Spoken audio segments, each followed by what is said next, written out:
क्या कभी आपने सोचा है कि चमत्कार आज भी होते हैं, या फिर क्या वे सिर्फ पुरानी किताबों की कहानियां बनकर रह गए हैं? आज हम इसी सदियों पुराने सवाल की गहराई में उतर रहे हैं। एक ऐसा सवाल जिसने विश्वास और संदेह दोनों को ही जन्म दिया है। और यहीं से एक बहुत बड़ा सवाल उठता है जो अक्सर पूछा जाता है। क्या चमत्कार, भविष्यवाणी जैसे जो अलौकिक वरदान थे वो सिर्फ शुरुआती चर्च के दौर के लिए थे? क्या जैसे ही आखिरी प्रेरित गुजरे ये युग भी खत्म हो गया? ये एक ऐसी बहस है जो आज भी जारी है। तो इस सवाल का जवाब ढूंढने के लिए हम टोनी कुक की एक किताब miracles and the supernatural throughout church history का विश्लेषण कर रहे हैं। और आपको बता दूं, ये किताब एक बहुत बड़ा और कह सकते हैं साहसिक दावा करती है कि चमत्कारों का युग कभी खत्म हुआ ही नहीं। तो चलिए इस बहस की जड़ तक चलते हैं। ये कोई नई बात नहीं है, बल्कि एक ऐसा सवाल है जो धर्मशास्त्र में सदियों से गूंजता आ रहा है। एक तरफ जो सोच है उसे कहते हैं समाप्तिवाद या सेसेशनिज्म। इस मान्यता के अनुसार पवित्र आत्मा के जो चमत्कारी वरदान थे, जैसे भविष्यवाणी करना या चमत्कार दिखाना, वो सिर्फ चर्च की नींव रखने के लिए दिए गए थे। और जैसे ही आखिरी प्रेरित की मृत्यु हुई, इन वरदानों की जरूरत भी खत्म हो गई। लेकिन ये किताब इस पूरी धारणा को आप कह सकते हैं चैलेंज करती है। इसका मूल तर्क ही यही है कि पवित्र आत्मा का अलौकिक काम कभी रोका ही नहीं, जिसे बहुत से लोग एक मिथक मानते हैं। ये किताब उसे एक लगातार चलती आ रही सच्चाई के रूप में पेश करती है। तो सवाल यह है कि किताब अपने दावे को साबित कैसे करती है। खैर, इसके लिए ये हमें इतिहास के पन्नों में वापस ले जाती है, ये दिखाने के लिए कि ये लौ कभी बुझी ही नहीं।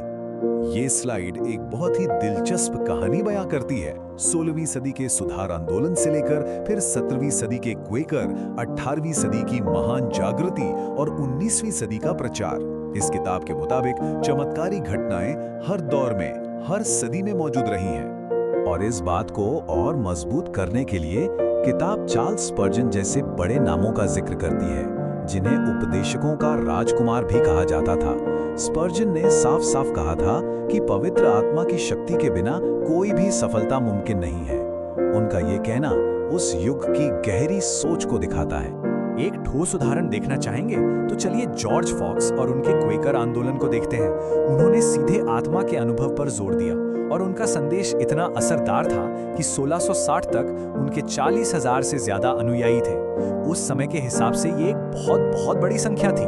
अब हम आते हैं 20वीं सदी में, और अगर पिछली सदियां एक छोटी सी धारा की तरह थी, तो 20वीं सदी तो एक विशाल नदी बन गई, जहां चमत्कारिक घटनाओं का जैसे एक विस्फोट ही हो गया।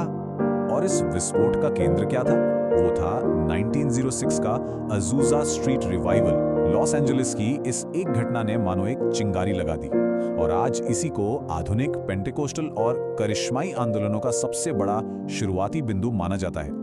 और इसका असर सच कहूं तो चौंका देने वाला है। आज पूरी दुनिया में पेंटेकोस्टल और करिश्माई ईसाइयों की संख्या लगभग 69 करोड़ 38 लाख है।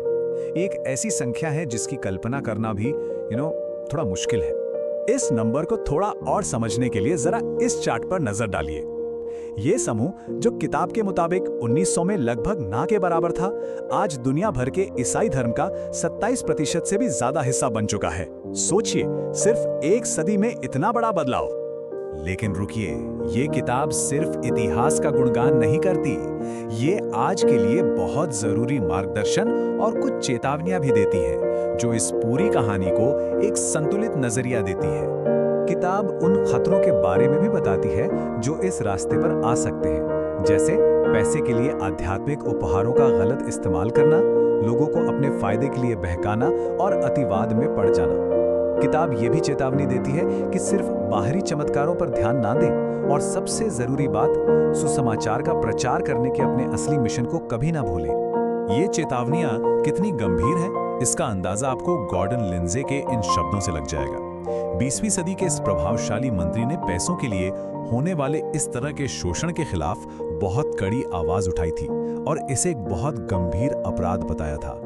तो ये सारी बातें हमें कहां ले जाती हैं? जैसे जैसे हम इस विश्लेषण के अंत में आ रहे हैं, हम एक बहुत गहरे विचार के साथ रह जाते हैं। इस किताब का जो सबसे बड़ा निष्कर्ष है वो ये है कि अलौकिक कार्य कोई अतीत की भूली बिसरी कहानी नहीं है, बल्कि ये चर्च के इतिहास के ताने बाने में बुना हुआ एक ऐसा धागा है जो आज भी लगातार चल रहा है। और ये हमें एक आखिरी और बहुत गहरे सवाल पर छोड़ देता है। अगर चमत्कारों का ये इतिहास वाकई में लगातार चलता आ रहा है, जैसा कि ये स्रोत बताता है, तो आज हमारे विश्वास और हमारी प्रैक्टिसेस के लिए इसके क्या मायने हैं? ये एक ऐसा सवाल है जिस पर हमें सोचना चाहिए। और हाँ, इस तरह के और भी विश्लेषणों के लिए हमारे YouTube channel spiritual music movement को सब्सक्राइब करना बिल्कुल मत भूलिएगा। देखने के लिए बहुत बहुत धन्यवाद।